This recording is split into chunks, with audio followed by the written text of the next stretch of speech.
La première idée qui m'est venue, c'est genre un hôtel, mais où ça se passe pas bien. Donc du coup en enfer. Et enfin c'est venu assez vite logiquement à partir de ce moment-là. Et une fois que j'avais trouvé la thématique, ça a remodifié des mécaniques du jeu derrière, parce que du coup ça a tout fait partir dans le même sens, un peu dans la même direction.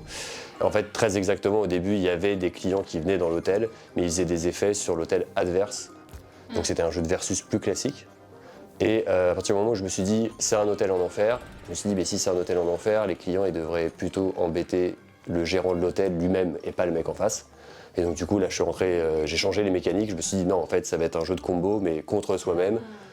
Et pour qu'il y ait de l'interaction, j'ai fait une draft ouverte, tout ça, enfin ça arrivait au fur et à mesure quoi. Alors Elton Palace, j'ai découvert en fait sur un salon en ligne. C'était pendant l'époque du confinement, donc du coup il y a des gens qui se sont donnés pour organiser des sortes de salons virtuels. Donc on a reçu basiquement un PDF avec plein de liens sur des jeux, sur des choses qui pouvaient être intéressantes à regarder. On s'est réparti entre les chefs de projet la liste et je suis tombé comme ça dessus sur le prototype de Jean-Baptiste.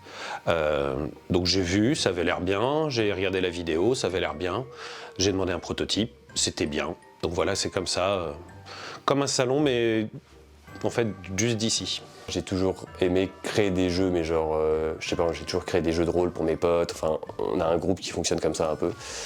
Et du coup, je me suis dit, vas-y, jeu de société, pourquoi pas, en fait, ça peut être trop marrant. Et le Covid a un peu poussé le truc encore plus, je me suis dit, bah là, c'est vraiment le moment de tenter un truc un peu comme ça. Et donc, du coup, j'ai fait juste pour eux. Et à la fin, juste le jeu, on se disait quand même, c'est pas mal, genre, c'est cool. Donc, du coup, peut-être que je pourrais tenter de le présenter quelque part. Et du coup, bah, le concours en ligne, je me suis dit, bon, vas-y, là, c'est vraiment, il y a rien à perdre, quoi. Ce qui m'a plu dans la proposition de Jean-Baptiste, c'était déjà le côté un peu atypique du mode de victoire, qui est on gagne si on... en fait, c'est si on ne perd pas qu'on gagne, donc ça, je trouvais ça très amusant. Et mécaniquement, ça roulait déjà. C'était son premier jeu et il l'avait vraiment travaillé. Et du coup, ça a roulé. Le thème était intéressant et j'ai aussi très vite imaginé ce qu'on pouvait faire graphiquement dessus. C'est-à-dire un aspect visuel un petit peu décalé, un peu à part.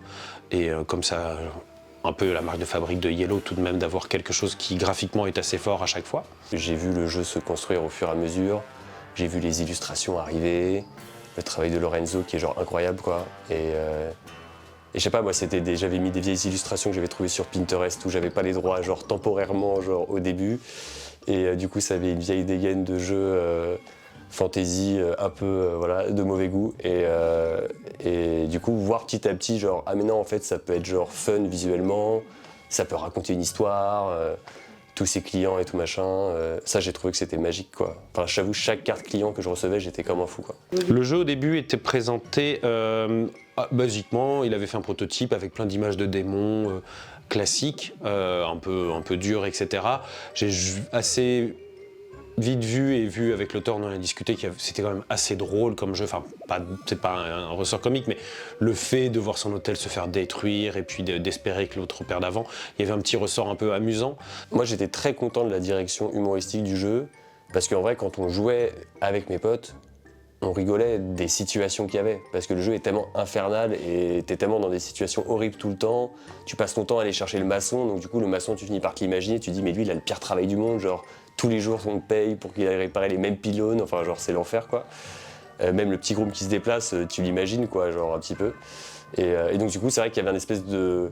Ça marchait pas avec les illustrations que j'avais mis à la base et bah du coup le travail qui a été fait dessus, franchement il est parfait à ce niveau-là, moi je trouve que c'est génial quoi.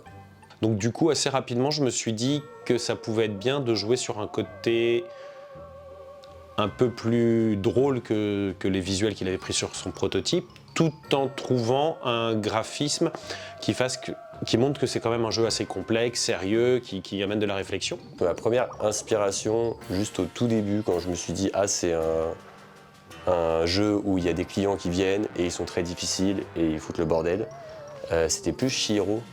Genre la scène dans Chihiro quand t'as le démon putride qui rentre dans les bains et que t'as tout le monde qui est en panique et qui le font rentrer et que genre ils doivent le laver et tout machin et que c'est l'enfer. En fait Chihiro c'est ça, hein, c'est genre un établissement où c'est des bains et t'as des démons qui rentrent dedans et il faut les gérer, il faut faire ce que tu peux avec, quoi. Donc il y a un côté... Enfin, thématiquement, en tout cas, moi, mon inspiration première, c'était Chihiro, je pense.